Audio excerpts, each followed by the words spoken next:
जय जिनेन्द्र। Vardhman education and research Institute में आप सभी का बहुत बहुत स्वागत है।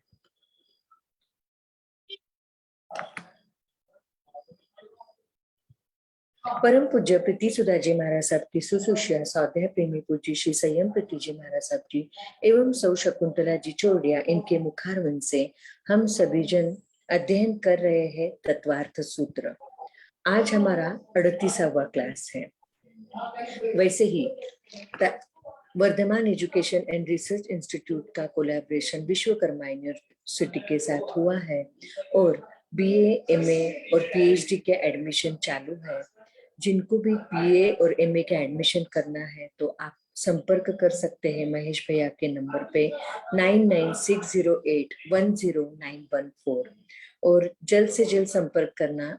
सिर्फ 3 वीक्स रहे हैं एडमिशन के और इसमें आप 3 साल में बीए की डिग्री प्राप्त कर सकते हैं और 2 साल में एमए की डिग्री प्राप्त कर सकते हैं। पूरा सिलेबस आपको ऑनलाइन सिखाया जाएगा। सिर्फ एग्जाम के लिए आपको पुणे आना है। तो जरूर जरूर आप सभी जन प्रयास करें कि यह मैसेज ज्यादा से ज्यादा लोगों तक पहुंचे। और आज का हम क्लास चालू करते हैं। संयम प्रीति जी महाराज साहब जी एक साथ मथेन वंदामी, भावपूर्वक मथेन वंदामी, श्रद्धा पूर्वक मथेन वंदामी। बोलिए शांतिनाथ भगवान की जय, आचार्य भगवंत की जय। नमो अरिहंताणम, नमो सिद्धाणम, नमो आयरियाणम, नमो उवज्झायाणम, नमो लोये सवसाहोणम। एसो पंचनमुकारो सव पावपणासनो, मंगलाणं च सव्येतिं परमं हवै मंगलम, परमं हवै मंगलम। श्रीमिंदर स्वामी महाराज आपकी आज्ञा, भगवान आपकी आज्ञा, गुरु गुरु जी महाराज आपकी आज्ञा। तत्वार्थ सूत्र के तीसरे अध्ययन पर विवेचन करने की, स्वाध्याय करने की आज्ञा चाहते हैं। मोक्ष मार्गस्य नेतारं भेत्तारं कर्म भूभृतां, ज्ञातारं विश्वतत्त्वानां वन्दे तद्गुणलब्धये, वन्दे तद्गुणलब्धये। परम आदरणीय, परम वंदनीय, परम पूजनीय 24 तीर्थंकर भगवान, पंच परमेष्ठी भगवान तथा ज्ञानी, ध्यानी, त्यागी, तपस्वी समस्त ऊर्जा महापुरुषों के चरणों में भावपूर्वक वंदन। आराध्य गुरुदेव पूज्य श्री आचार्य भगवान तपसी जी महाराज साहब, पूज्य श्री माता जी महाराज साहब के ऊर्जामय अस्तित्व को भावपूर्वक वंदन। संस्कार भारती वाणी भूषण पूज्य श्री प्रीति सुधा जी महाराज साहब, पूज्य श्री अरुण प्रभा जी महाराज साहब के चरणों में भावपूर्वक वंदन। यहाँ उपस्थित सभी धर्म प्रेमी, श्रद्धावान, जिज्ञासु भाइयों तथा सुशील बहनों, हम लोग तीसरा अध्ययन देख रहे हैं। तत्वार्थ सूत्र का तीसरा अध्ययन देख रहे हैं। तीसरे अध्ययन में शुरू में अधोलोक का वर्णन है। अधोलोक यानी नरक लोक, नरक का वातावरण, जहाँ नरक है। अर्क यानी सूर्य, सूर्य का प्रकाश ही जहाँ पर नहीं है, जहाँ हमेशा दुख ही दुख होता है, हमेशा निगेटिव वातावरण जहाँ पर बहुत ज्यादा प्रमाण में है, ऐसा जो स्थान है वो नरक कहलाता है। उस नरक के सारे वहाँ के वातावरण कैसा है, नरक की भूमिया कैसी है, वहाँ कैसे लोग रहते हैं, उनको किस प्रकार की वेदनाएं होती है, इन सारी बातों की चर्चाएं हम कर रहे हैं। कल हमने काफी चर्चा की थी। हमारा तीसरा सूत्र जो था, उस तीसरे सूत्र में बताया गया था कि नित्या शुभतर लेशा परिणाम देह वेदना विक्रिया। नित्य अशुभतर लेशा, नित्य अशुभतर हमेशा वो निरंतर, जैसे ही नरक गति में जन्म लेते हैं जीव, तो वहां से जन्म लेने से लेकर वहां से जब तक वो निकलते नहीं है, वहां उनकी मृत्यु नहीं होती है, तब तक सातत्य से अशुभ, अशुभतर, अशुभतम वातावरण में ही वे रहते जाते हैं। तो उनकी लेशा जो है, वो लेशा भी कैसी होती है, एकदम अशुभ होती है। कल हमने देखी थी पहले नरक की लेशा कपोत लेशा होती है, दूसरे की तीव्र कपोत होती है, तीसरे की कपोत और नील होती है, चौथे में सिर्फ नील लेशा होती है, पांचवे में नील और कृष्ण लेशा होती है, छठे में कृष्ण लेशा है और सातवें में महाकृष्ण लेशा है। मतलब उनके परिणाम जो है, लेशा और लेशा के बाद जो मन में जो परिणाम जागृत होते हैं, वे परिणाम भी अशुभ अशुभतर ही होते जाते हैं। हमेशा दूसरों के बारे में अशुभ सोचना, अशुभ चिंतन करना, दूसरे के बारे में बुरा ही बुरा सब कुछ वो करते जाते हैं। अच्छी बात उनके दिमाग में आती ही नहीं है। तो नित्याशुभतर लेशा परिणाम, फिर देखा था देह। देह यानी उनका शरीर। शरीर की जो रचना है, वो शरीर कैसा है उनका, बहुत ज़्यादा बीभत्स होता है, घृणास्पद होता है, दुर्गंध युक्त होता जाता है। जैसे-जैसे आगे-आगे के नरक में जाते हैं, नीचे-नीचे वाले नरक में जाते हैं, वैसे-वैसे ये सारी बातें और भी ज़्यादा प्रमाण में बढ़ती जाती है। फिर वेदना, वेदना देखी थी। वेदना हमने देखी थी 3 प्रकार की वेदनाएँ होती हैं। नारकी के जो जीव होते हैं उनको 3 प्रकार की वेदना होती है। एक होती है क्षेत्रजन्य वेदना। क्षेत्रजन्य यानी उस क्षेत्र के कारण ही वहाँ पर वेदना होती है। क्षेत्र ही ऐसा होता है कि वहाँ पर बहुत ज़्यादा वेदना होती है। हम लोग देखते हैं कि क्षेत्र का बहुत प्रभाव हमारे जीवन पर पड़ता रहता है। बाहर का वातावरण कैसा है, उस वातावरण में आबो-हवा कैसी है, बाकी सब वातावरण कैसा है, उस वातावरण के कारण हमारे शरीर पर, हमारी तबीयत पर बहुत असर करता है। कहीं-कहीं की ऐसी हवा होती है कि वहाँ जाने के बाद बीमार ही बीमार हो जाता है व्यक्ति। वहाँ इतनी ज़्यादा गर्मी रहती है। अब जैसे गर्मी के दिनों में भिलाई आदि उस बाजू में अगर गए हैं, रायपुर, भिलाई, दुर्ग उस साइड में गए, इतनी भयंकर गर्मी रहती है कि हम रात में सो तक नहीं सकते। हम घर में भी चलते हैं तो घर की दीवारें सारा गर्म हो जाता है, इतनी ज़्यादा गर्मी वहाँ होती है। तो वहाँ हम स्वस्थ नहीं रह पाते हैं, बहुत ज़्यादा अस्वस्थता रहती है। तो वातावरण का इतना प्रभाव होता है कि उस कारण से हमारी स्वास्थ्य पर बहुत बड़ा असर पड़ता है।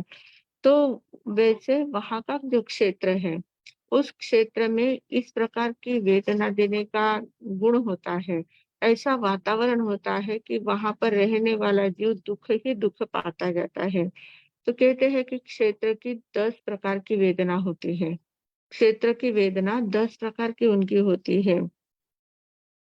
एक तो क्षेत्र उनका कैसा होता है, पहली जो 3 भूमियाँ हैं, मतलब 3 नरक के पहले जो 3 नरक है, रत्नप्रभा, शर्करा प्रभा और बालुका प्रभा। 3 जो नरक की भूमियाँ हैं, वे इतनी ज़्यादा उष्ण होती है, इतनी ज़्यादा उष्ण होती है कि वहाँ से निकला हुआ जीव अगर यहाँ भयंकर गर्मी के दिनों में भिलाई जैसे स्थान पर इतनी गर्मी, जहाँ भयंकर गर्मी है, वहाँ अगर उसको लाके सुला दिया तो उसको लगेगा कितने ठंडक में मैं आ गया हूँ। मतलब यहाँ के हम यहाँ की गर्मी सह नहीं पाते हैं, इतनी ज़्यादा गर्मी यहाँ पर है, पर वहाँ का जीव अगर यहाँ पर आके सो जाता है, तो उसको आराम से नींद आ सकती है, इतना ठंडा उसको महसूस हो सकता है। इतनी भयंकर गर्मी वहाँ पर है। उस क्षेत्र में इस प्रकार की गर्मी होती है, भयंकर गर्मी होती है। मतलब नरक में जो दुःख है, उन दुःखों को हम लोग यहाँ अपने इस पृथ्वी पर ऐसा एक भी दुःख नहीं है कि जिसकी उपमा उसके साथ कर सकते हैं, जिसकी तुलना उसके साथ कर सकते हैं। मतलब यहाँ कुछ दुःख ही नहीं है। इस मध्य लोक में कुछ भी दुःख नहीं, नरक की अपेक्षा से बहुत मामूली सा दुःख यहाँ पर है। हमें जो लगता है कि इतनी वेदना हम भुगतते हैं, इतना दुःख हमें हमें हमारे जीवन में इतना दुःख आता है, दुःख का पहाड़ हमारे ऊपर गिर गया है और ऐसे भयंकर दुःख में, पीड़ा में हम लोग हैं, ऐसा हमें लगता है। पर नरक के आगे अगर हम देखेंगे तो हमारा दुःख कुछ भी नहीं है, इतनी ज़्यादा वेदना उनमें होती है। तो पहले 3 नरक में अति उष्ण भूमि होती है। वहाँ की भूमि ही, वातावरण ही पूरा इतना गर्म होता है कि वहाँ रहने वाले उस गर्मी के कारण से ही इतने ज़्यादा परेशान होते जाते हैं। फिर चौथा चौथा जो नरक है, वहाँ का वातावरण जो है, वो उष्ण भी है और उसके साथ-साथ शीत भी है, ठंडा भी होता है। तो ठंडा तो इतना ज़्यादा ठंडा होता है कि जैसे यहाँ हिमालय में अगर उसको लाके सुला दिया तो उसको लगेगा कि कितना गर्म है यहाँ पर। हिमालय में उसको गर्मी महसूस होगी। इतना ज़्यादा ठंडा वहाँ का वातावरण होता है। तो उष्ण और शीत दोनों चौथे नरक में होते हैं। फिर 5वें नरक में मतलब चौथे नरक में क्या है, उष्णता ज़्यादा है, शीत का वातावरण थोड़ा-सा कम रहता है, पर उष्ण का वातावरण ही ज़्यादा रहता है। 5वां जो नरक है उसमें शीतोष्ण, शीत शीत भयंकर है, ठंडी बहुत ज़्यादा है और उष्णता भी थोड़ी-थोड़ी। किसी क्षेत्र में बहुत ज़्यादा गर्मी है, किसी क्षेत्र में ठंडी बहुत ज़्यादा है। ठंडी भी इतनी भयंकर कि जिसको हम सह नहीं सकते हैं और उन लोगों के शरीर पर कोई कपड़े वगैरह होते नहीं है, उनको कुछ ओढ़ना वगैरह ऐसा कुछ है नहीं, गरम कपड़े हैं, ओढ़ के सो गए हैं, ऐसा कुछ सवाल ही नहीं आता है। सोने का तो उनको सवाल ही नहीं आता है। इस प्रकार के उनको बहुत ज़्यादा गर्मी का भी इतना तकलीफ होती है, ठंडी की भी इतनी तकलीफ होती है।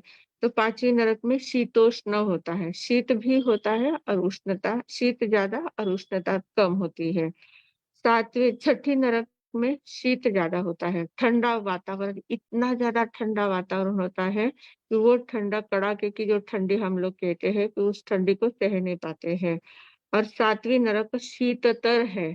इतनी ज़्यादा ठंडी है कि वहाँ का तो ठंडी का परिमाण हम माइनस डिग्री में भी बहुत ज़्यादा माइनस 50 तक माइनस चला गया है, इतनी ज़्यादा डिग्री उनकी माइनस होती है। तो इस प्रकार वह क्षेत्र का वातावरण होता है। ये तो क्षेत्र की ठंडी और गर्मी का वातावरण है, पर बाकी भी क्षेत्र की वेदना उनको बहुत ज़्यादा होती है। 10 प्रकार की क्षेत्र वेदना होती है।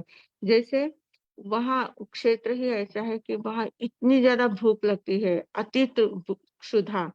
इतनी ज़्यादा भूख लगती है कि कितना उनको दुनिया भर का खाना उसको खिला दिया तो भी उनका पेट नहीं भरेगा, इतनी ज़्यादा भयंकर भूख उनको लगती है। फिर अति तृष्णा, इति इतना इतनी प्यास लगती है कि कितना भी पानी उनको पिला दिया तो भी उनकी प्यास नहीं बुझेगी, इस प्रकार का इतना ज़्यादा प्यास उनको लगती है। फिर अत्यधिक शीत है, शीत और अत्यधिक उष्णता हमने देखी है। अनंत परवशता, इतनी ज़्यादा परवशता रहती है, स्वतंत्रता किसी बात में रहती ही नहीं है।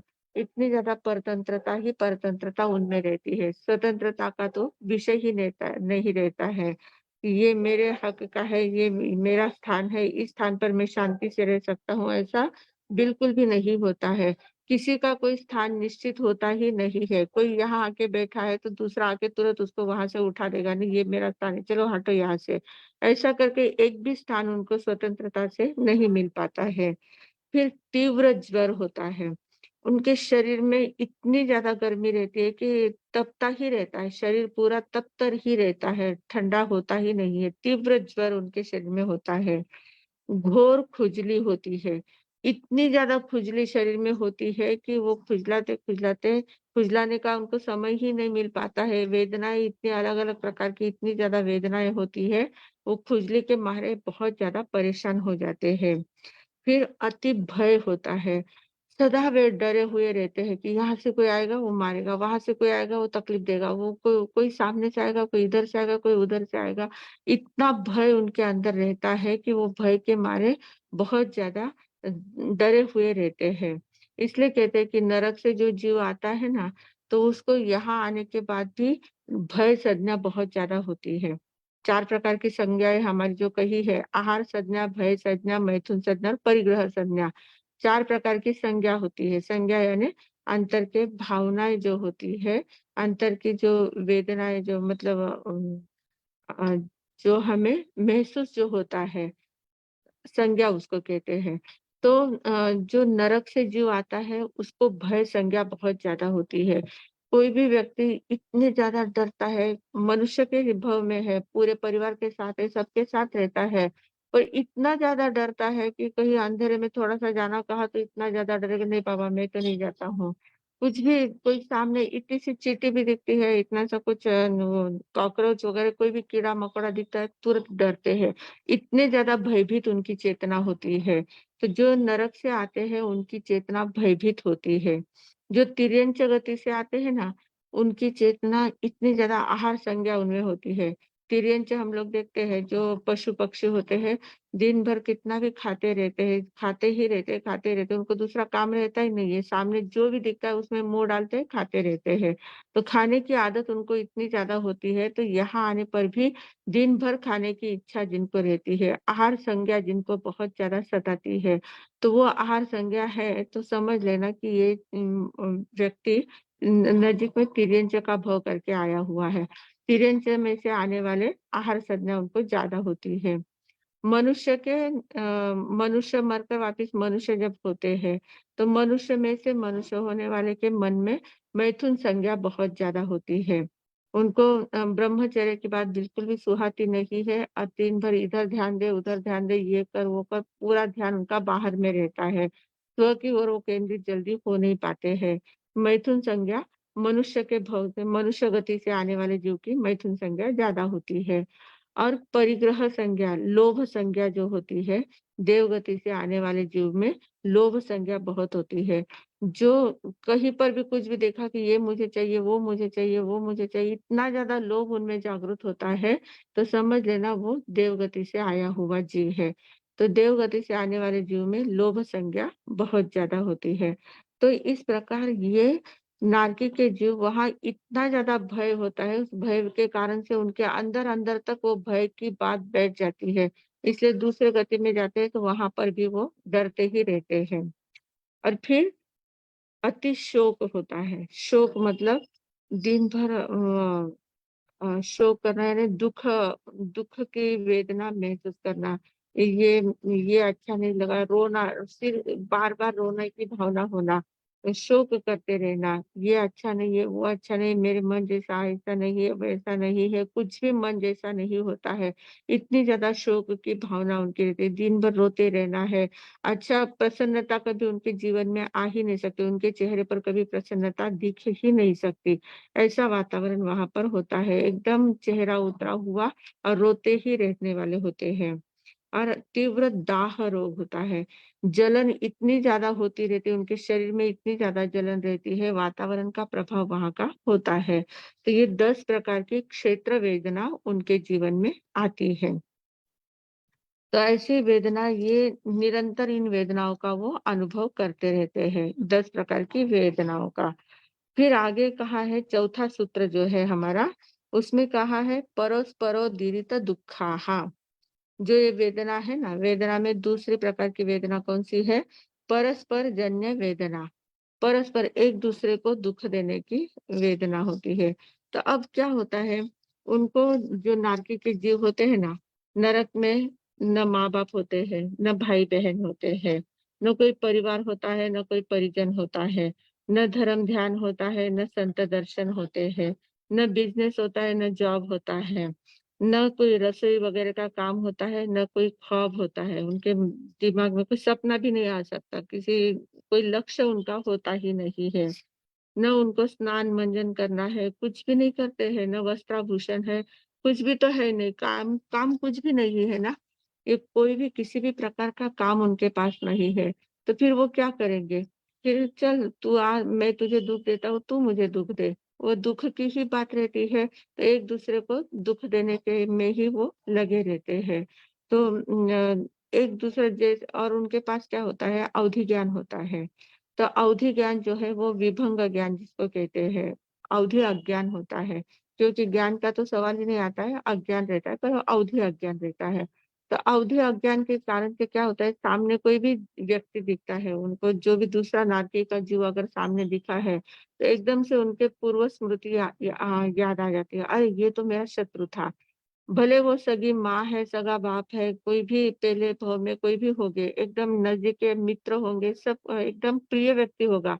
पर सामने जैसे ही दिखता है तो उसको वो उसका सारा उल्टा ही दिखने लग जाता है। और जैसे ही उल्टा दिखने लग जाता है तो अंदर से क्रोध उनका भड़कता है, इतनी कषाय जागृत हो जाती है। और जैसे ही कषाय जागृत होती है, सामने वाले व्यक्ति को भी वैसा ही होता है, क्योंकि दोनों नरक के स्थान में ही है, एक ही स्थान पर है। तो दोनों की एक समान कंडीशन रहती है और तुरंत एक-दूसरे को देखते से ही जूझ जाते हैं, एक-दूसरे के साथ इतने लड़ने झगड़ने लग जाते हैं। वो उसको काटता है, वो उसको मारता है, वो उसको पीटता है, इतनी ज़्यादा तकलीफ एक-दूसरे को देते हैं और वैक्रिय शरीर उनके पास है, तो वैक्रिय शरीर के कारण से वे विक्रिया करके शस्त्र भी तैयार कर लेते हैं। शस्त्र भी उनके हाथ में आ जाते हैं और शस्त्रों से भी एक दूसरे को काटने का काम करते हैं, मारने का काम करते हैं। उसमें उनको अच्छा लगता है कि चलो मैंने उसको इतनी तकलीफ दी है और दूसरा भी उसको इतनी तकलीफ देता है और ऐसे एक दूसरे को दुःख देते-देते परस्परो दीरित दुःखाः, एक दूसरे को दुःख देते-देते वे दुखी होते जाते हैं, उनका दुःख और भी ज़्यादा बढ़ता जाता है।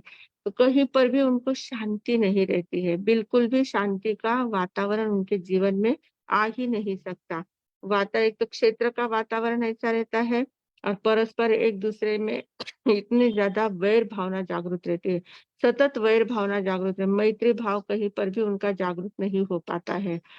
कितने भी नज़दीक का व्यक्ति है, तो भी उसके साथ उसके मैत्री भाव कभी भी जागृत नहीं हो पाता है। वैर भावना ही वहाँ पर जागृत होती है और उस वैर भावना के कारण से एक-दूसरे को वे दुःख देते रहते हैं। तो परस्परोदीरित दुःखाः ये चौथा सूत्र हुआ। फिर 5वां सूत्र जो है उसमें तीसरी वेदना बताई गई है। 3 प्रकार की जो वेदना है ना, एक क्षेत्रजन्य वेदना है, एक परस्परजन्य वेदना है, एक दूसरे को देने वाली वेदना है और तीसरा जो सूत्र है संक्लिष्टासुरोदीरित दुःखाश्च प्राक् चतुर्थ्याः। असुरोदीरित असुरोदीरित असुर यानी क्या? असुर जाति के देवता वहाँ पर रहते हैं, जिनको परमाधामी कहते हैं। परमाधामी जो देव होते हैं, वे परमाधामी देव कैसे होते हैं? इतने ज़्यादा वे नाम ही उनका क्या है? परम अधर्मी। इतने ज़्यादा अधर्मी लोग होते हैं वे। उनका पापानुबंधी पुण्य उदय में होता है। जो परमाधामी देव होते हैं ना, तो वे क्या कैसे होते हैं? पापानुबंधी पुण्य उनका उदय में होता है। उनका पुण्य उदय में देवगति उनको मिली हुई है। देवगति मिली हुई है, उनके पास शक्ति है, उनके पास सभी साधन हैं। उनको वैक्रिय शरीर है, अवधि ज्ञान है, सब कुछ है उनके पास और सब कुछ होते हुए वे नरक में भले ही रहते हैं, पर नरक का दुःख वे स्वयं नहीं भुगतते हैं, पर उनको दूसरों नारकी के जीवों को दुःख देने में बड़ा आनंद आता है। क्रूर स्वभाव वाले होते हैं, इतने दुष्ट स्वभाव वाले होते हैं, परमाधामी देव, परम अधर्मी होते हैं और इतने ज़्यादा तकलीफ दूसरों को प्रताड़ित करना है, दुःख देना है, मारना है, पीटना है, उसी में उनको आनंद दूसरों को आपस में लड़ाना है, उनको उछालना है, अलग-अलग प्रकार के उनके दुःख देना है। इन दुःखों में ही वे आनंद मनाते हैं। उसमें उनको आनंद आता है। नारकी के जीव जो होते हैं वे एक दूसरे को दुःख देते हैं पर उसमें उनको आनंद नहीं आता है। वे दुःख ही भुगतते हैं। दूसरों को देते हैं तो भी दुःख भुगतते हैं, दूसरा उनको दुःख देता है तो भी वे दुःख भुगतते हैं। दुःख की ही अनुभूति करते हैं, आनंद की अनुभूति उनके जीवन में होती नहीं है। पर ये परमाधामी देव जो होते हैं, वे परमाधामी देव बहुत ज़्यादा अ, परमाधामी देव बहुत ज़्यादा अ, अन आनंदित होते हैं, दूसरों को दुःख देकर स्वयं आनंदित होते हैं। इतना उनको अच्छा लगता है, वो जब दूसरे झगड़ते बहुत लोगों की ऐसी वृत्ति होती है, दूसरों को झगड़ाते हैं, इसको उसके साथ उसको उसके बारे में कहेंगे, उसको उसके बारे में कहेंगे और एक-दूसरे को लड़ा देंगे और बाहर बाजू में रहकर खुद मजा लेंगे। कैसे लड़ते हैं, कैसे झगड़ते हैं, कैसे मारपीट करते हैं, उसमें उनको आनंद आता है। ऐसे आसुरी वृत्ति के लोग होते हैं। यहाँ पर भी बहुत लोग ऐसे देखने में आते हैं। समाज में भी बहुत सारे लोग ऐसे होते हैं कि जो दूसरों के जहाँ पर झगड़ा-फीसा चल रहा है ना, तो उनको देखने में बड़ा मज़ा आता है। एकदम मज़े मज़े के साथ वो देखते रहते, दूर से देखते रहते हैं। तो ऐसे ये असुर परमाधामी जो देव होते हैं, ये परमाधामी देव एकांत मिथ्या दृष्टि होते हैं। इनकी दृष्टि कैसी होती है? मिथ्या दृष्टि होती है और मिथ्या दृष्टि के कारण से उनको सही क्या है, गलत क्या है, ये बात उनके ध्यान में आती ही नहीं है। दूसरों को वेदना हो रही है ना, दूसरों को दुःख दे रहे हैं ना, तो उनको उसमें आनंद मनाते रहते हैं। वे खुद आनंदित होते जाते हैं। तो ऐसे जो परमाधामी देव होते हैं ना, वे वहाँ इतना 3 नरक पर्यंत के जो जीव होते हैं, प्राक चतुर्थाः संक्लिष्टा सुरोदीरित दुःखाश्च प्राक चतुर्थ्याः। प्राक यानी पहले, चौथे से पहले, चतुर्थ्याः यानी चौथी नरक से पहले तक, मतलब तीसरी नरक तक। तीसरी नरक तक ये जीव नारकी के जीवों को दुःख देते हैं, जो परमाधामी देव होते हैं, परम अधर्मी होते हैं। और ये परमाधामी देव जो है, वो 15 प्रकार के होते हैं। 15 प्रकार के परमाधामी बोलते हैं ना, 10 भवनपति होते हैं, 15 परमाधामी होते हैं। ऐसे 25 भवनपति देव कहलाते हैं। तो ये रहते नीचे ही है, नरक के स्थान में ही रहते हैं। जैसे भवनपति आंतरे में रहते हैं, पाथड़े आंतरे में, तो वैसे ये परमाधामी भी वहीं पर रहते हैं। पर ये इनका स्पेशल भवन वगैरह नहीं होता है। ये ऐसे ही जहाँ जगह मिलती है वहाँ रहते हैं। और तीसरे नरक तक के जीवों को वो तकलीफ देने का काम करते हैं। तो ये जो इतने क्रूर स्वभाव वाले होते हैं, और ये कैसे होते हैं, तीव्र कषाय वाले होते हैं। तीनों शल्य होते हैं इनके मन में, माया शल्य, निदान शल्य, मिथ्या दर्शन शल्य से युक्त होते हैं। और दुष्ट प्रवृत्ति के होने के कारण से ये मिथ्या दृष्टि होते हैं। और वहाँ इतना ज्यादा क्रूरता करने के कारण से, उसमें खुशी मनाने के कारण से वे वहां से मरकर मनुष्य बनते हैं। परमाधामी जो देव होते हैं, वो वहां से मरकर मनुष्य लोक में आते हैं।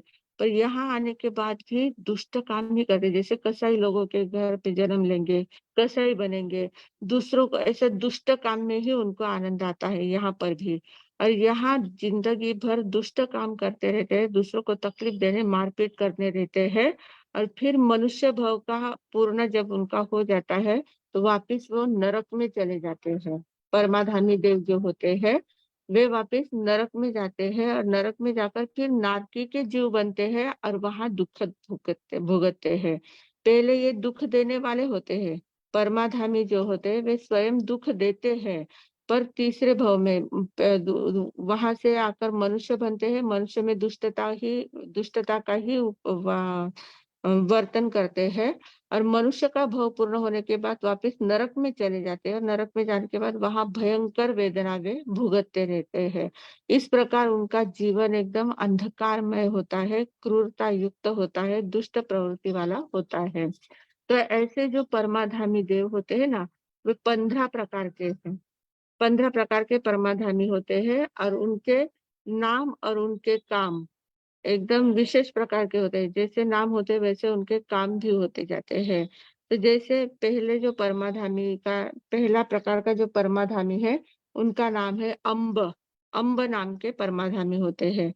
तो वो क्या करते हैं, 15 लोगों का काम अलग-अलग है। 15 प्रकार के जो परमाधामी है, उन 15 का काम अलग-अलग प्रकार का है। वेदना देने में भी 15 प्रकार के भेद उनके होते हैं, अलग-अलग प्रकार से वेदना देते हैं। तो उसमें जो अम्ब है, वो क्या करते हैं कि जो नारकी के जीव होते हैं ना, उनको ऐसे उछालते हैं, ऊपर उछालते हैं, 500-500 योजन तक ऊपर उछालते हैं, फिर ऊपर से नीचे गिराते हैं। ऐसे उछालने में और गिराने में उनको आनंद आता है। दूसरे होते हैं अम्बरीश। अम्बरीश नाम के परमाधामी होते हैं।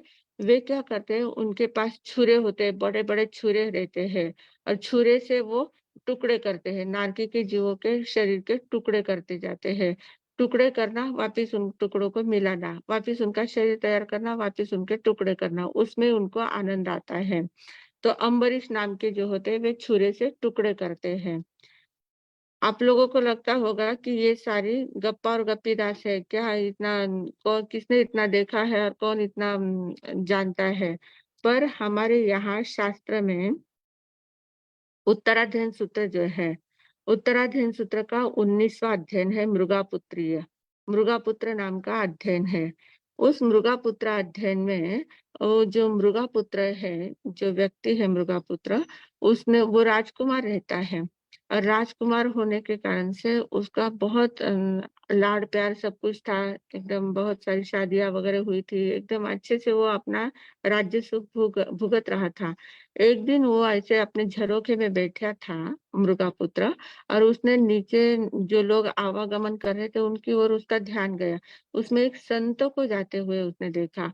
कोई संत थे और वो आहार के लिए जा रहे थे। इतनी कड़ी धूप है और धूप में बिना पैरों में कुछ पहने हुए एकदम शांत भाव से वो चल रहे थे। तो जैसे ही संत को उसने देखा तो संत को देखकर उसका एकदम जाति स्मरण ज्ञान हो गया कि ऐसा मैंने कहीं देखा है, ऐसा मैंने कहीं देखा है। करते-करते उनको एकदम जाति स्मरण ज्ञान हो गया और जाति स्मरण ज्ञान होने के बाद उनको लगा कि अरे! ये जीवन तो मैं भी जिया हुआ हूँ।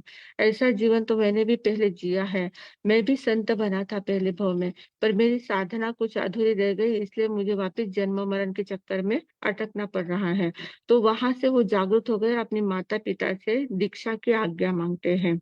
तो दीक्षा की आज्ञा जब माँगते हैं, तो माता-पिता उसको कहते हैं कि अभी तक तुमको कुछ पता नहीं है, जीवन तुमने कुछ देखा नहीं, इतनी छोटी तुम्हारी उम्र है और कुछ भी तुम्हें पता नहीं है। क्या तुम दीक्षा ले रहे हो? क्यों तुम्हारे मन में ऐसे भाव जागृत हुए हैं? तो तुम ऐसे दीक्षा का मार्ग कितना कठिन होता है, तुम कैसे उसको सहन कर पाओगे? तब मुर्गा पुत्र पूरा माँ-बाप को बताता है कि अरे तुम यहाँ के दुःख की बात करते हो। दीक्षा लेने के बाद जो दुःख की वेदना होती है, जो चलना पैदल चलना है, खांडे की धार कहते हैं, जो-जो भी बातें कहते हैं दीक्षा के बाद, तो इन बातों की तुम बातें करते हो, पर मैंने नरक में कैसे-कैसे वेदनाएँ सहन की है, वहाँ कितना दुःख मैंने सहा है, उस दुःख के आगे तो ये कुछ भी नहीं है ये दुःख। उनको क्योंकि जाति स्मरण ज्ञान हो गया था, तो उनको पूरा याद आ रहा था। तो 19वां जो अध्ययन है उत्तराध्ययन सूत्र का, उसमें पूरा नरक का वर्णन किया हुआ है कि नरक में कैसे-कैसे वेदनाएँ मैंने भुगती हुई है। तो कैसे मैं वहाँ पर गया था, कैसे लोग मुझे उछालते थे, कैसे मुझे मारते थे, कैसे पीटते थे, कैसे मुझे बहुत प्यास लगती थी तो मैं नदी के पास जाता था, पानी के पास, तो वहाँ उबलता खून रहता था। तो मेरी प्यास कभी बुझी नहीं, मेरी भूख कभी मिटी नहीं, कैसे-कैसे मैंने वहाँ पर तकलीफ देखी है। इतना सहकर मैं यहाँ पर आया हूँ और यहाँ आने के बाद ये दीक्षा लेने के बाद का जो दुःख है वो तो कुछ भी नहीं है। एकदम फूल जैसा जीवन है, इसमें क्या है डरने जैसा कुछ है ही नहीं। मैं तो वहाँ पर जाके दीक्षा ही लूँगा। इस प्रकार की भावना भाकर उसने दीक्षा ली है और बहुत सुंदर उसका वर्णन पूरा आया हुआ है। तो वो हमें प्रमाण मिलता है कि उन्होंने जाति स्मरण ज्ञान में सब कुछ देखा और वो सब पूरा आँखों देखा पूरा वर्णन जो स्वयं ने भुगत कर आए हैं, ऐसा वर्णन उन्होंने वहाँ पर किया है। ऐसे ही बड़े महाराज साहब गीत गाते हैं कि नरकों में दुःख कितना सहा जिया याद है कि न याद है। वहाँ पर तू कितना रहा जिया तुझे याद है या न याद है? मतलब हम लोग भी नरक की यात्रा करके आए हुए हैं क्योंकि 84 लाख जीव योनि में हम घूम के आए हुए हैं। तो नरक में हम लोग भी वहाँ गए हुए होंगे। किसी न किसी भव में वहाँ की यात्रा हमने की है, वहाँ हम लोग रहे हैं और वहाँ की इतनी वेदनाएँ हमने स्वयं ने भुगती हुई है, पर अभी हम सब भूल गए हैं, इसलिए हमें कुछ याद नहीं है। तो इसलिए ये सूत्रों के माध्यम से, अध्ययन के माध्यम से हमें बताते हैं कि ऐसा क्षेत्र है जहाँ पर इतनी वेदनाएँ हैं और उन वेदनाओं को हम भुगत के आए हुए हैं, फिर भी अभी तक हम सोए हुए हैं। अभी हमें जागरूक होने का समय आ चुका है। अभी देखना है कि वापस वहाँ पर हमें नहीं जाना है, वहाँ बिल्कुल भी नहीं जाना है, वहाँ से हमें अब ऊर्ध्व गति की ओर ही हमारी यात्रा होनी चाहिए, नरक अधोगति की ओर हमारा जाना नहीं होना चाहिए। इस प्रकार की भावना हमारी तीव्र बनने के लिए ये अध्ययन किया जाता है। ये तीसरा अध्ययन जो होता है तत्वार्थ सूत्र का, ये पढ़ाना बहुत मुश्किल जाता है क्योंकि इसमें इतना वर्णन किया है और बार-बार, बार-बार वही-वही बातें सुन-सुन कर हम बोल-बोल के हम लोगों को भी अच्छा नहीं लगता है, सुनने वालों को भी ये अच्छा नहीं लगता है। पर फिर भी वास्तविकता के दर्शन हमें होने चाहिए, इसलिए इन बातों को हम कहते हैं। तो दूसरे अम्बरीश नाम के जो देवता होते हैं परमाधामी, वे क्या करते हैं छुरे से टुकड़े करते हैं शरीर के। तीसरे शाम नाम के देवता होते हैं, वे मुट्ठी से प्रहार करते हैं, इतनी कड़ी उनकी मुट्ठी होती है, ऐसे मुष्टि का प्रहार करते हैं कि सामने वाला पूरा तिलमिला उठता है, इस प्रकार की वे वेदना देते हैं। चौथा शबल नाम के जो देवता है, वे आते और हृदय को फाड़ने का काम करते हैं। ऐसा क्योंकि उनका वैक्रिय शरीर है ना, पहले ही मैंने कहा था मरक्यूरी जैसा उनका शरीर होता है। उनके टुकड़े होने में भी देर नहीं लगती और इकट्ठे होने में भी देर नहीं लगती है। तो ऐसे उनके आते निकालना, उनका हृदय फाड़ना उनको मतलब आंतरिक तकलीफ देने का काम वो करते हैं। फिर रुद्र नाम के देवता होते हैं, वे भाला और तिरछी से बींधते हैं। उनके हाथ में हमेशा भाला, तिरछे ऐसे शस्त्र रहते हैं।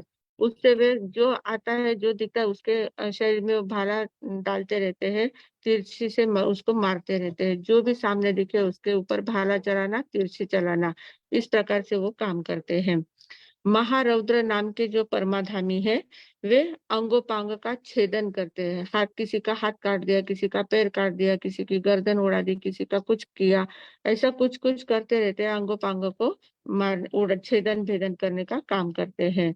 फिर सातवें होते हैं काल नाम के परमाधामी। वो क्या करते हैं, वहां ऐसा उबलता तेल रहता है, ऐसी कढ़ाइयाँ रहती है, बड़ी बड़ी कढ़ाई, और अग्नि तो धधकती रहती ही है, उसमें तेल रहता उबलता हुआ। तो उस तेल में उस जीव को डाल देते हैं। जैसे आप लोग भजी बड़े वगैरह तलते हैं, वैसे तल तल तलते हैं, उनका शरीर को तलाते हैं। तो वो उबलते तेल में उन लोगों को डालते हैं। महाकाल जो होते हैं, महाकाल नाम के जीव, वे मांस टुकड़े उनके शरीर का मांस निकालते हैं, उन्हीं के मुंह में डालते रहते हैं। उनको कहते हैं कि आपको पहले मांसाहार बहुत अच्छा लगता था ना, लो अब आपके ही शरीर का मांस आप ही खाओ। इस प्रकार से उनके शरीर का मांस निकाल कर उनको खिलाते रहते हैं। फिर है असीपत्र नाम के परमाधामी। ये क्या करते हैं, इनके 80 पत्र, 80 यानी तलवार, उनके हाथ में तलवार ही रहती है। जो भी दिखता है उसको तलवार से काटने का काम करते हैं, टुकड़े करने का काम करते हैं। फिर धनुष नाम के परमाधामी होते हैं। तो धनुष नाम के परमाधामी क्या है, उनके पास धनुष के तीर होते हैं। उन तीरों से वो क्या करते हैं, ना किसी का नाक छेद दिया, किसी का कान छेद दिया, किसी को कुछ हाथ अंगुलियां काट दिया, ऐसा उससे बींधने का काम वो करते रहते हैं। फिर कुंभ नाम के देवता होते हैं। कुंभ नाम के परमाधामी जो होते हैं, वो कुंभी पाक में पकाने का काम करते हैं। बड़ी बड़ी कुंभियां वहां पर होती है। कुंभी यानी उबलते हुए ऐसे ऐसे कुंभी एक पात्र होता है बहुत बड़ा, और वो हमेशा उबलता रहता है, उसमें गरम गरम ही रहता है। तो उसमें पकाने का काम ये लोग करते हैं। उन जीवों को वहां डालते हैं, उनको पकाने का काम करते हैं। फिर बालूका नाम का जो परमाधामी होते हैं, वे तपी हुई रेत में उनको भूनने का काम, गर्मी तो इतनी ज्यादा होती है, वहां की रेत पूरी तपी हुई होती है, उस रेत में उनको लेटाने का काम करते हैं। फिर वैतरणी नाम के परमाधामी होते हैं, वे उबलती नदी में फेंकते हैं। नदी का पानी जो होता है वो उबलते खून जैसा पानी होता है। ठंडे का तो नाम ही नहीं रहता है। कितनी भी प्यास लगी तो पानी के पास जाओ तो और भी ज़्यादा तकलीफ होती है। और वो उबलते हुए खून की नदियाँ बहती है, उस उबलती हुई खून की नदी में उन जीवों को वो फेंकते रहते हैं। फिर खरस्वर नाम के 14वें परमाधामी होते हैं, जो काँटे वाले जो वृक्ष होते हैं, वहाँ के वृक्ष जो शाल्मली वृक्ष होते हैं, इतने तीव्र तीक्ष्ण काँटे होते हैं। उसके पत्ते भी इतने तीक्ष्ण होते हैं कि पत्ता अगर लगा तो तुरंत शरीर को काट देता है, इस प्रकार के पत्ते रहते हैं। और पूरा पेड़ ही कांटों वाला ही पेड़ रहता है। उस पेड़ को, उस वृक्ष से उन जीवों को रगड़ते रहते हैं, मतलब उनको कांटे चुभे, उनको उनके शरीर में तकलीफ हो। और महाघोष नाम के परमाधामी 15वें होते हैं। वे पशुओं के समान बाड़े में एक साथ बहुत सारे जीवों को एक साथ एक छोटे से स्थान में बहुत सारे जीवों को डाल देते हैं, और उनको वहीं पर लड़ाने का काम करते रहते हैं। तो इस प्रकार ये भयंकर वेदनाएं देते हैं। परमाधामी जो जीव है वे भयंकर वेदनाएं देते हैं, और इतनी भयंकर वेदनाएं देने के बाद भी वो नारकी के जीव मरते नहीं है, उनको मृत्यु नहीं आती है। मृत्यु की इतनी कामना करते हैं पर मृत्यु उनको आती नहीं है। क्यों नहीं आती है? क्योंकि उनकी आयुष्य जो होती है वो अनपवर्तनीय आयुष्य है। वो अनपवर्तनीय आयुष्य कभी भी बीच में टूटती नहीं है, पूरी आयु भुगतनी पड़ती है। तो इस प्रकार मरने की इच्छा होते हुए भी वो मर नहीं पाते हैं। तो ऐसे भयंकर दुख उनको मिलते हैं। फिर वेदना विक्रिया, हाँ, विक्रिया यानी उनका वैक्रिय शरीर होता है। वैक्रिय शरीर का अर्थ क्या होता है कि मूल शरीर को छोटा बनाना, बड़ा बनाना, या विभिन्न प्रकार के रूप बनाने की शक्ति उनमें होती है। वैक्रिय शरीर होता है तो सभी प्रकार की शक्ति उनके पास होती है। तो ये नारकी के जीव जो होते हैं ना, वे उनकी शक्ति उनको तो वहाँ क्षेत्र के कारण से मिल जाती है। क्षेत्र में उपनरक में जन्म लिया है, इसलिए भव प्रत्यय जैसे अवधि ज्ञान उनको वहाँ मिल जाता है, वैसे ये वैक्रिय शरीर भी वहाँ पर मिलता है। तो वैक्रिय शरीर तो मिल जाता है, तो उनको क्या लगता है कि कोई उनको तकलीफ देने के लिए आता है, तो तकलीफ देने के लिए आता है, वो मारेगा, पीटेगा, कुछ करेगा, तो मैं अपना शरीर इतना बड़ा बना लूँगा कि मैं उसके हाथ ही नहीं लगूँगा, पर फटाक से कहीं उसके उससे बहुत बड़ा मैं बन जाऊँगा। इस प्रकार से भावना से वे अपना शरीर बड़ा बनाते हैं। तो जितना उनका शरीर होता है, उससे दुगुना वे अपना शरीर बना लेते हैं। पर दुगुना शरीर भले बना लेते हैं, वो उस दुःख से बचने के लिए दुगुना शरीर बनाते हैं, पर उनकी वेदना और ज़्यादा बढ़ जाती है। इतना बड़ा शरीर देकर वो लोग और भी ज़्यादा उनको तकलीफ देने लग जाते हैं। तो इस प्रकार ये वैक्रिय शरीर भी उनका दुःख का कारण बनता है। उनको सुख तो कहीं लेश मात्र भी नहीं मिलता है। नारकियों को सुख मिलता है, कब मिलता है? नारकी जो जीव होते हैं, उनको क्षणिक शांति का अनुभव आता भी है उनके जीवन में, पर कब आता है? जब यहाँ पर पृथ्वी पर तीर्थंकर परमात्मा का जन्म होता है। च्यवन होता है, जन्म होता है, दीक्षा होती है, केवल ज्ञान होता है और निर्वाण होता है। ये 5 कल्याणक कहे जाते हैं। तीर्थंकर परमात्मा के कल्याणक होते हैं। च्यवन होना यानी जैसे देवलोक से चौकर वो आते गर्भ में आते हैं, तो उसको च्यवन कल्याणक कहते हैं। तो जिस समय तीर्थंकर परमात्मा के ये पाँचों कल्याणक जब भी होते हैं, तो उन पाँचों कल्याणकों के समय संपूर्ण पृथ्वी में, संपूर्ण लोक में इतना प्रकाश फैल जाता है और एकदम शांत वातावरण बन जाता है। सभी ओर शांति के परमाणु फैल जाते हैं, संपूर्ण लोक में शांति मिलती है। तो जिस समय थोड़े समय के लिए जब उनका च्यवन होता है उस क्षण के लिए, जब जन्म होता है उसी क्षण के लिए, दीक्षा लेते हैं उसी क्षण के लिए, केवल ज्ञान होता है उसी क्षण के लिए और है उतने क्षण के लिए। तो इतने थोड़े समय के लिए तीनों लोक में एकदम प्रकाश होता है और शांति होती है। तो पहली बार वो नारकी के जीव जो होते हैं, जब तीर्थंकर परमात्मा का यहाँ कल्याणक मनाया जाता है, उस समय उनको प्रकाश का अनुभव होता है कि ऐसा प्रकाश भी हो सकता है। ऐसी इस प्रकार से शांति भी मिल सकती है। उतनी थोड़ी देर के लिए उनको एकदम शांत, एकदम स्थिर, इतना आनंदमय लगता है। एकदम क्षणिक होता है, पर उतनी देर के लिए उनको शांति मिलती है। नहीं तो कंटिन्यू उनका दुःख ही दुःखमय वातावरण चलते रहता है। तो इस प्रकार उनकी वेदनाएँ हमने देखी है और अशुभ-अशुभतर होती जाती है। फिर आगे का जो छठा सूत्र है, छठे सूत्र में कहा है कि उनकी आयु कितनी है? आयु उनके बीच में उनकी आयु पूरी नहीं होती, ये तो हमने देखा है, पर उनकी आयु कितनी होती है? तो सातों नरकों की विशिष्ट आयु बताई गई है। उत्कृष्ट आयु जो ज़्यादा से ज़्यादा आयु है, वो इस सूत्र में बताई है और कम से कम आयु कौन-सी है, वो भी हम आगे देखते हैं। तो छठा जो सूत्र है, छठे सूत्र में कहा है, तेष्वेक त्रिसप्तदश सप्तदश द्वाविंशति त्रयस्त्रिंशत् सागरोपमाः सत्त्वानां परा स्थितिः। परा यानी उत्कृष्ट, स्थिति यानी अवधि उनका आयु। सत्त्वानां यानी इन जीवों की। तेष्वेक तेषु तेषु यानी उन नारकियों में जो स्थिति है, उनकी जो आयु है, वो आयु कैसे है? पहले नरक की स्थिति एक सागरोपम की है। सागरोपमाः यानी सागरोपम, एक सागरोपम की पहले नरक की स्थिति है। दूसरे नरक की त्रि यानी 3 सागरोपम की है। तीसरे नरक की सप्त यानी 7 सागरोपम की स्थिति है। चौथे नरक की दश यानी 10 सागरोपम की स्थिति होती है और पांचवें नरक की जो है वो सप्तदश यानी 17 सागरोपम की स्थिति, 17 सागरोपम की। पहले सप्त कहा, फिर दश कहा, फिर सप्तदश कहा। तो पढ़ते समय हम लोग क्या पढ़ते? सप्तदश, ऐसा नहीं पढ़ना है। सप्त दश सप्तदश है।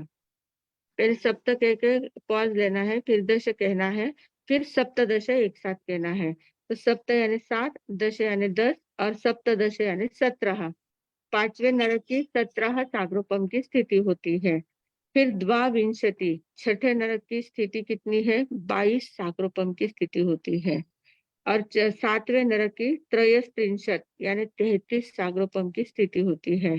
33 सागरोपम, 33 सागरोपम, इतनी स्थिति उनकी होती है। स्थिति यानी अवधि। एक बार उत्कृष्ट स्थिति अगर सातवें नरक में जीव गया तो 33 सागरोपम तक वहीं पर रहेगा, वहां से बाहर वो निकल नहीं पाता है और भयंकर वेदना इतने लंबे आयुष्य तक वो भुगतता रहता है। तो ये सारी स्थितियां इनकी बताई गई है, उत्कृष्ट स्थिति बताई है। अब जघन्य स्थिति में क्या होता है? पहला जो नरक है, रत्न प्रभा नरक है, तो उस रत्न प्रभा नरक की पहली जघन्य स्थिति है 10,000 वर्ष की और उत्कृष्ट स्थिति है 1 सागरोपम की। अब जो पहले की जो उत्कृष्ट स्थिति होती है वो दूसरे की जघन्य होती है।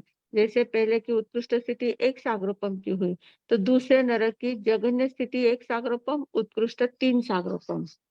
तीसरे नरक की जघन्य 3 सागरोपम, उत्कृष्ट 7 सागरोपम।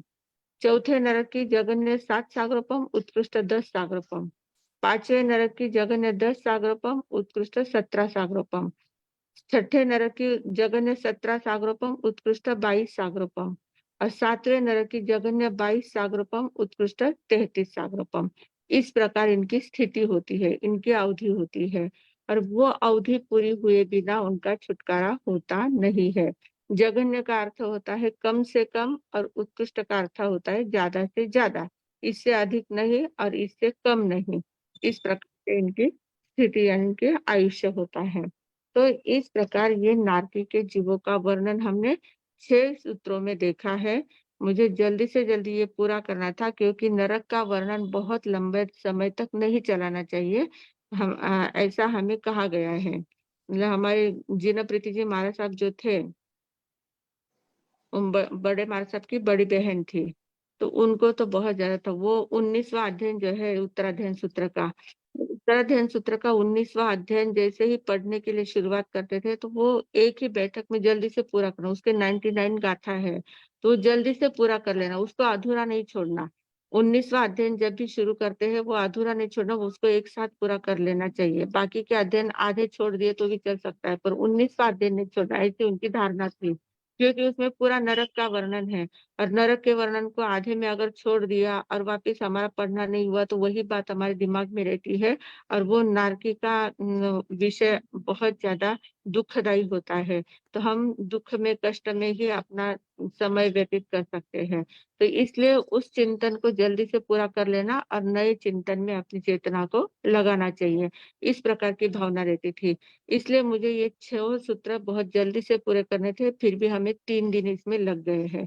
3 दिनों में आज तो हमने पूरा कर लिया है। अब ये 6 सूत्रों में नरक का पूरा वर्णन हमने डिटेल में देख लिया है। आगे इसके आगे 7वें सूत्र से मध्यलोक का वर्णन आने वाला है। मध्यलोक में मनुष्य है और तिर्यंचय है। मध्यलोक का वातावरण कैसा है, मध्यलोक में क्या-क्या है, कैसे द्वीप है, कैसे समुद्र है, कैसे लोग रहते हैं, कितने प्रकार के लोग हैं, कितने प्रकार के मनुष्य है, कितने प्रकार के तिर्यंच है, ये सारा वर्णन हमारा आगे आने वाला है। तो ये 6 सूत्र तक हमने पूरा अधोलोक का वर्णन देख लिया है। अब अगले सेशन से, अगले क्लास में हम मध्यलोक का वर्णन शुरू करने वाले हैं।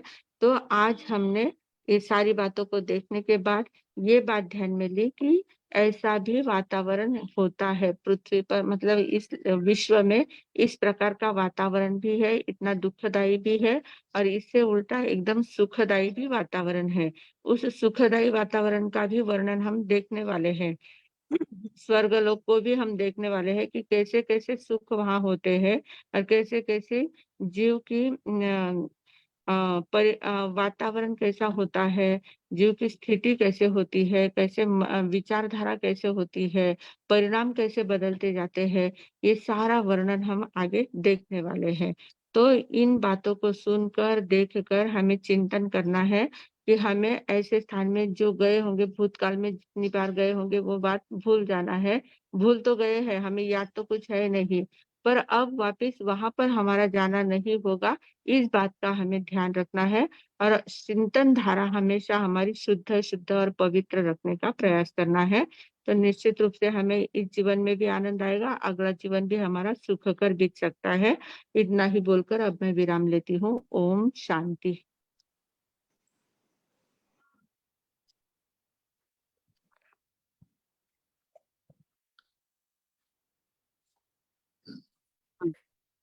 मत्थे नंदन, हाँ दयापाल।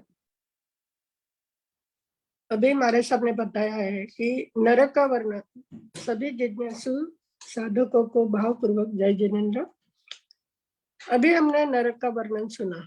हमारे साहब ने बताया है कि दुख का वर्णन बार बार नहीं करेगा, लेकिन कुछ बातें हमें ध्यान में रखनी है कि नरक सारा चित्र हमारे सामने आ रहा है ना। मनुष्य लोक में तो हम रह रहे हैं, यहाँ का जग हम देख रहे हैं।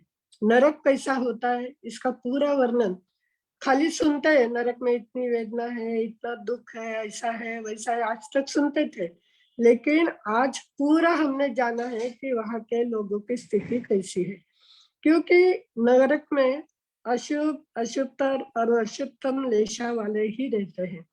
और उस क्षेत्र का ये विशेषता होती है कि वहाँ लोगों को वेदना ही मिलती है।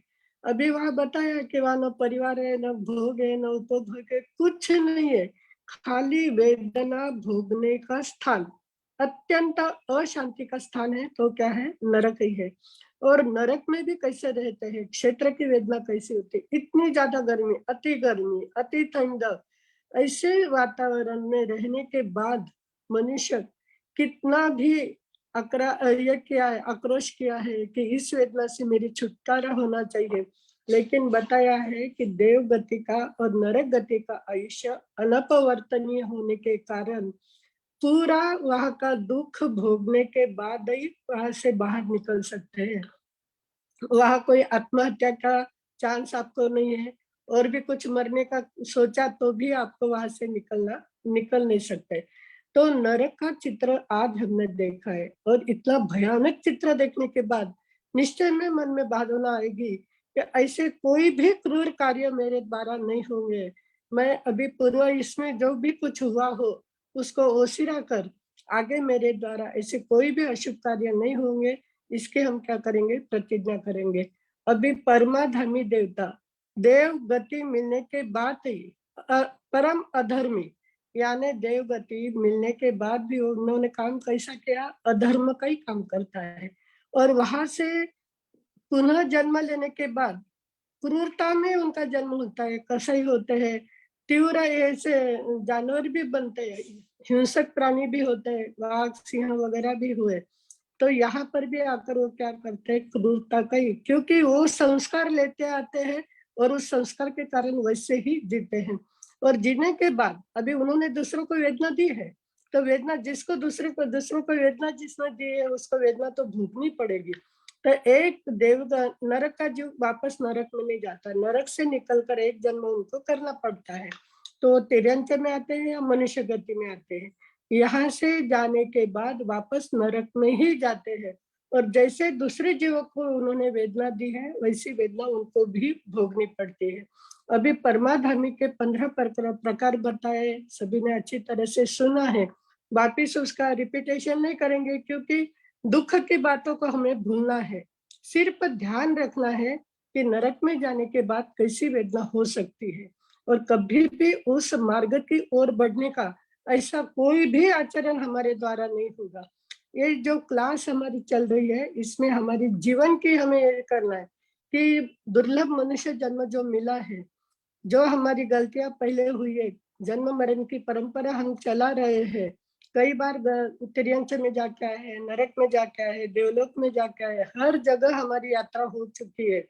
और पता नहीं जब तक सम्यक तक की प्राप्ति नहीं होती तब तक तो जन्म मरण की परंपरा चलने ही वाली है।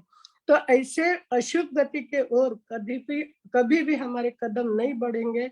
इसके लिए हमें क्या होना है? अभी सावधान होना है। जो आयु चली गई वो तो गई, गया हुआ समय वापस नहीं आएगा, लेकिन जो समय बचा हुआ है उसमें अगर जागरूक हो गए, पहले किए हुए पापों की आलोचना करके आगे हमारे द्वारा ऐसा कोई भी अशुभ कार्य नहीं होगा, इसकी प्रतिज्ञा कर कर हम शुभ गति के ओर ही जाने का प्रयास करेंगे। अभी दुख का वर्णन सुन लिया है, आगे चलकर हमें क्या सुनना है कि सुख का वर्णन कैसा है। तो देवलोक का जब वर्णन चलेगा या मनुष्य लोक का सारा वर्णन, अभी सारी जो 4 गतियां है ना, उसका पूरा चित्रण हमारे सामने आ रहा है। पहले हम हमेशा बोलते हैं गति 4, नरक गति का ही पहले बोलते हैं, तो नरक गति का चित्रण देख लिया, और अभी सभी ने प्रतिज्ञा भी कर ली कि उस मार्ग के ओर हमें कभी बढ़ना ही नहीं है। और ये भी एक बताया है कि मनुष्य जन्म मिलने के बाद भी हम सोच सकते हैं कि यह मनुष्य कहाँ से आया है, कि जिसको अति भय लगता है नरक से आया, जो अति आहार संज्ञा जिसकी तीव्र होती है वो तिर्यंच गति से आया, मैथुन की जिसकी ज्यादा तीव्रता है वो मनुष्य गति से आया हुआ है, और जिसके पास परिग्रह की भावना है वो विशेष परिग्रह अति परिग्रह जो होता है वो देवगति से आया। ऐसे लक्षण भी हमने जान लिए हैं, तो हम हमारा चिंतन स्वयं करेंगे कि हम कहाँ से आए हैं। अभी जहाँ से आए वो तो हम यहाँ पर अच्छी आयु मिली है, मनुष्य जन्म मिला, जैन कुल मिला है, इतनी सारी बातें हमें सुनने को मिल रही है, तो इसमें स्वयं को कैसे हम सुधारेंगे और किस तरह हम प्रगति पथ पर चलेंगे, यह क्लास सुनने के बाद, चारों गति का चित्रण सुनने के बाद हमें तय करना है। अभी तो नरक का सुनकर तो हमने प्रतिज्ञा कर ली, इस मार्ग पर हमें जाना ही नहीं, आगे का देखेंगे हमारे साथ क्या क्या बताते हैं और किस तरह से हमें साधना करनी है। तो चातुर्मास का काल भी चल रहा है, हमारे साथ स्वयं पुना में विराजित है, जो पुना में है, जो दर्शन करना चाहते तो स्वयं वहां पर क्या होता है, जो प्रत्यक्ष दर्शन करते तो उसका आनंद और भी अलग आता है। बड़े मार साहब जो प्रीति सुधा जी मार साहब, वाणी भूषण संस्कार भारती प्रीति सुधा जी मार साहब वर्धमान प्रतिष्ठान में विराजित है। तो सभी को मैं कहती हूँ कि इतना सुंदर मौका आया है, कोई भी दर्शन से वंचित ना रहे। इसी मंगल भावना के साथ मैं विराम देती हूँ।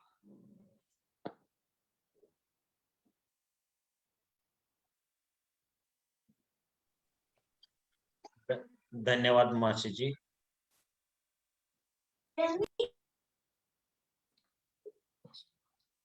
दुख का वर्णन सुनने के बाद किसी के मन में कोई प्रश्न नहीं है। प्रोमिला जैन। हाँ, प्रमिला जी को अनम्यूट किया है।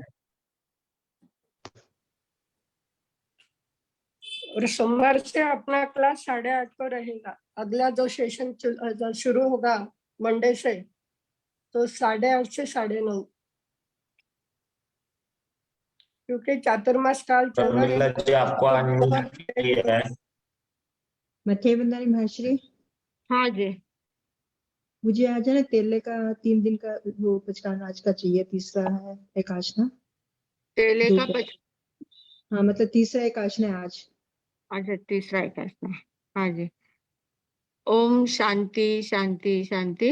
उगय सूर्य तिसरे एकासनाके एक तक उपरांत दिवसना तिन्ही रातना 24 पचका अनंथना भोगेनम सहस्रागरणम सब समाशी वत्यागरणम ओसिरे ओसिरे ओसिरे। एकासना का करने वाले को धन्यवाद। हाँ जी। महर्षि अगर मेरी है ना 8 से 9 बजे तक की क्लासेस हैं, तो अगर टाइम वही यही रखो तो ज्यादा अच्छा है। आज 8:30 बजे नहीं जमेगा, आधे घंटे पहले नहीं जमेगा आपको? नहीं भाई जी 2-3 क्लासेस हैं, मतलब की छुट्टी है, मतलब 8 से 9 की है। 9 बजे ज्वाइन हो जाओ, फिर पहले का हाँ जी अगले दिन सुन लेना। हाँ।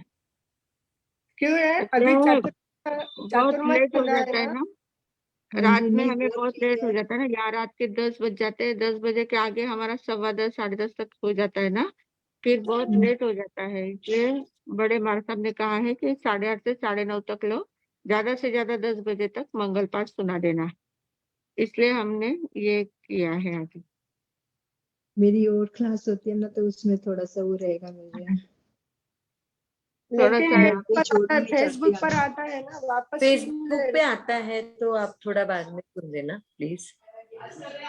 ठीक है ठीक है। मथे महर्षि सुख साता हाँ, आपकी। हाँ जी। खूब खूब आप धन्यवाद। हो जाना, 9 बजे ज्वाइंट हो जाना, तब तक आप पहले का जो है वो फेसबुक पर देख लेना बाद में, ठीक है ऐसा कर सकते हैं। हाँ जी, ठीक है। और कौन है? मैं हूँ। हाँ बोलो। हाँ, मतेन वंदामी मारसम। हाँ जी जरा बोलो। भगवान श्री कृष्ण और श्रेणिक राजा ये तो अभी नरकवास भुगत रहे हैं, तो हाँ, उधर वो ऐसी पीड़ा भुगतते होगे क्या?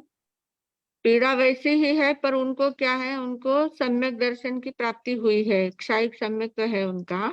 तो वो पीड़ा कल ही मैंने कहा था, जिनको सम्यक दर्शन हो जाता है वो समभाव से पीड़ा सहन करते। पीड़ा तो होती है उनको, दुख होता ही है, पर उस दुख को वो दुख नहीं मानते हैं। वे स्वयं में रहते हैं, शरीर को दुख हो रहा है, मुझे कुछ नहीं हो रहा है, इस प्रकार की उनकी भावना रहती है। तो वो समभाव में रहते हैं और वो दूसरों को दुख नहीं देते हैं, स्वयं के स्थिर रहते हैं, आनंद में रहते क्योंकि अभी नरक गति से कहाँ जाएंगे, बाद में वो मनुष्य गति में आके हैं। तीर्थंकर बनेंगे ना।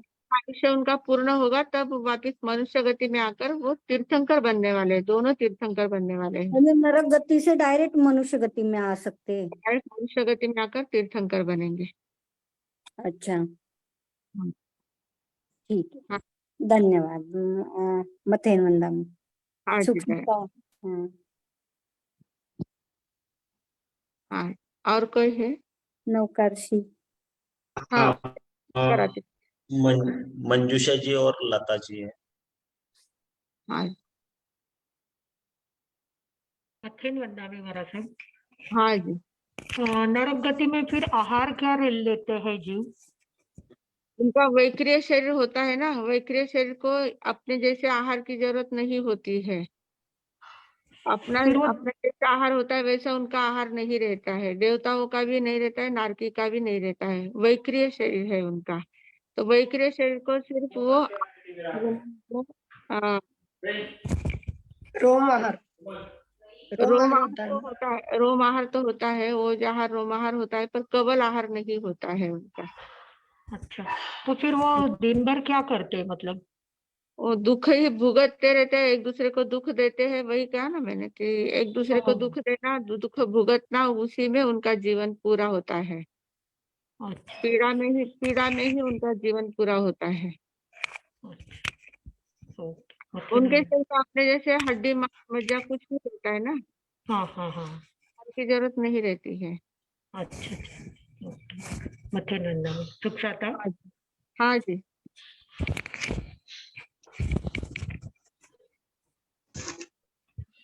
मथेन वंदा में महाराज साहब।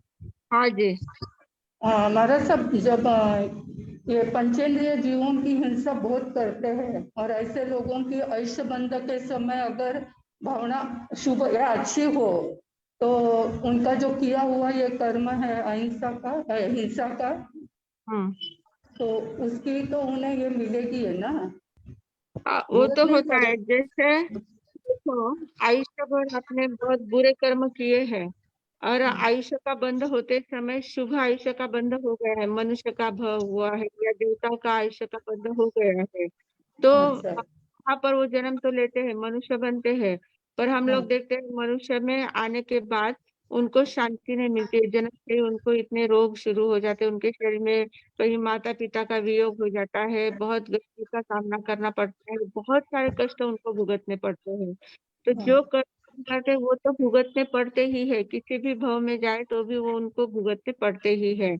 देवताओं में भी गए तो इतने हल्के जाति के देवता बनते थे और वो देवताओं में भी इतनी ज्यादा ईर्ष्या राग द्वेष होता है, उनको किसी हर जगह पर उनका अपमान ही अपमान होता है, इस प्रकार से उनको भुगतना पड़ता है। नहीं, तो लेकिन हाँ, सातवीं इसलिए नरक तक होता है ना, सातवीं नरक कब बंद होता है इतनी पंचेंद्रियों की बहुत हिंसा करने के बाद?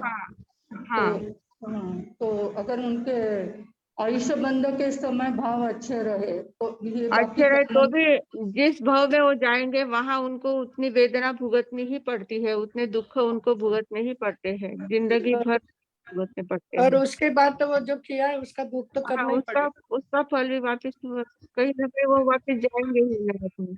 हाँ, मथन वंदन। हाँ जी।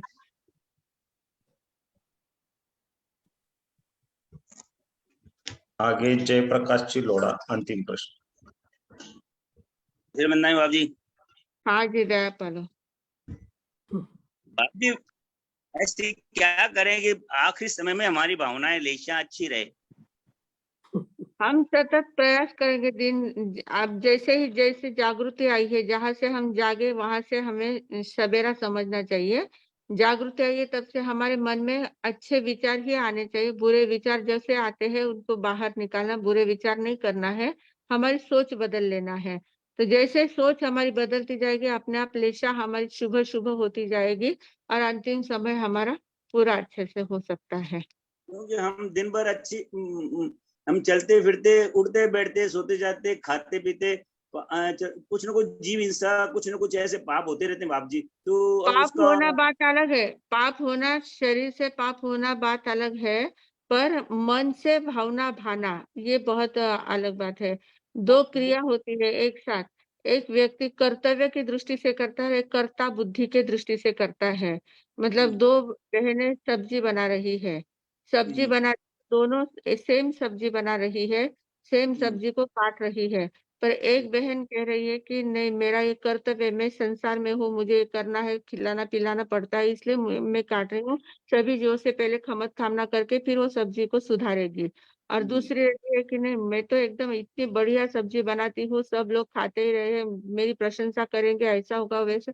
इस भावना से वो एकदम से उस सब्जी को सुधारती है। तो दोनों के भावनाओं में अंतर है, क्रिया एक है, पर भावनाओं के अंतर होने के कारण से कर्म बंध में बहुत फर्क पड़ जाता है। जो कर्तव्य बुद्धि से करते हैं उनके कर्म बंध बहुत कम होते हैं, जो कर्ता बुद्धि से करते हैं उनके कर्म बंध गाढ़े बनते हैं। तो इस पर हमें भावनाओं में अंतर लाना है, हमारी ठीक है, भावना कमल। चाहिए। जयती बाप मथे हाँ, नंदन हाँ जी, सुख सादा बाप जी। हाँ जी, दयापाल। पचकान धन्यवाद जयप्रकाश जी। जय जिनेन्द्र। पचकान, कल के पचकान, हाँ जो नवकारशी पोरशी आदि के पचकान। ओम शांति शांति शांति। उगय सिरे नवकारशी पोरशी 1.5 पोरशी 2 पोरशी अपाप्रधारणा प्रमाणे उपयुक्त पचकान आसनम पाणम खायमम सायमम अनर्थना भोगनम सहसा गरणम सवसमाहि वत्तिया गरणम ओसिरे ओसिरे ओसिरे। कल का एका व्यासना अगर किसी का है तो ओम शांति शांति शांति। उगय सिरे व्यासना दोटक उपरांत दिवसना 3 रातना 24 पचकान अनर्थना भोगेनम सहसा गारणम सव समाहि वत्तिया गारणम ओसिरे ओसिरे ओसिरे। व्यासना करने वालों को धन्यवाद। फिर कल का एकासना अगर किसी का है तो ओम शांति शांति शांति। उगय सिरे एकासनारा एकटक उपरांत दिवसना 3 रातना 24 पचकान अनर्थना भोगेनम सहसा गारणम सव समाहि वत्तिया गारणम ओसिरे ओसिरे ओसिरे। एकासना करने वालों को धन्यवाद। कल का अगर आइम्बिल है किसी को तो ओम शांति शांति शांति। उगय सिरे आइम्बिल एकटक उपरांत दिवसना 3 रातना 24 पचकान 5 विगैरा पचकान अनर्थना भोगेनम सहसा गारणम सव समाहि वत्तिया गारणम ओसिरे ओसिरे ओसिरे। आइम्बिल करने वालों को धन्यवाद। और कल का अगर किसी का उपवास है तो ओम शांति शांति शांति। उगय सिरे उपवासम पचखे दिवसना 3 रातना 24 पचकान अनर्थना भोगेनम सहसा गारणम सव समाहि वत्तिया गारणम ओसिरे ओसिरे ओसिरे। उपवास करने वालों को धन्यवाद। हाँ जी, अब मंगल पाठ। मंगल पाठ। ओम शांति शांति शांति। गुरुदेव की आज्ञा से चत्तारी मंगलम अरिहंता मंगलम सिद्धा मंगलम साहू मंगलम केवली पंडितो धम्मो मंगलम। चत्तारी लघुत्तमा अरिहंता लघुत्तमा सिद्धा लघुत्तमा साहू लघुत्तमा केवली पंडितो धम्मो लघुत्तमो। चत्तारी शरणम पवज्जामि अरिहंते शरणम पवज्जामि सिद्धे शरणम पवज्जामि साहू शरणम पवज्जामि केवली पंडितम धम्मम शरणम पवज्जामि। 4 मंगल 4 उत्तम 4 शरणा दुख हरणा सुख करना वरण शरणा कोई जो भविक प्राणी आदरे तो अक्षय अमर पद होय। बोले भगवान महावीर स्वामी की जय। आचार्य भगवंत की जय। पूज्य श्री माता जी महाराज साहब की जय। संस्कार भारती वाणी भूषण पूज्य श्री प्रीति सुधा जी महाराज साहब की जय। सब साधु संतन की जय। पूज्य श्री अरुण प्रभा जी महाराज साहब की जय। आज के आनंद की जय। नरकवास से बचने की प्रेरणा देने वाले परम पूज्य संयम प्रीति जी महाराज साहब जी को बहुत बहुत धन्यवाद। आभार आभार आभार। Vardhman education and research Institute आप सभी का बहुत बहुत धन्यवाद देता है। जो भी यूट्यूब पे सुनते हैं उनका भी धन्यवाद। जो फेसबुक पे वर्धमान प्रतिष्ठान का जो फेसबुक पेज है उस पे सुनते हैं उनको भी बहुत बहुत धन्यवाद। और जो भी जूम पे सुनते हैं उनको भी बहुत बहुत धन्यवाद। और ऐसे ही हमारे एडमिशन का जो पेज हमारे महेश भैया ने लगाया है, अगर आप किसी को भी डिग्री प्रोग्राम करना है तो जरूर जरूर नंबर पे संपर्क करें। बहुत बहुत धन्यवाद। शुभ रात्रि।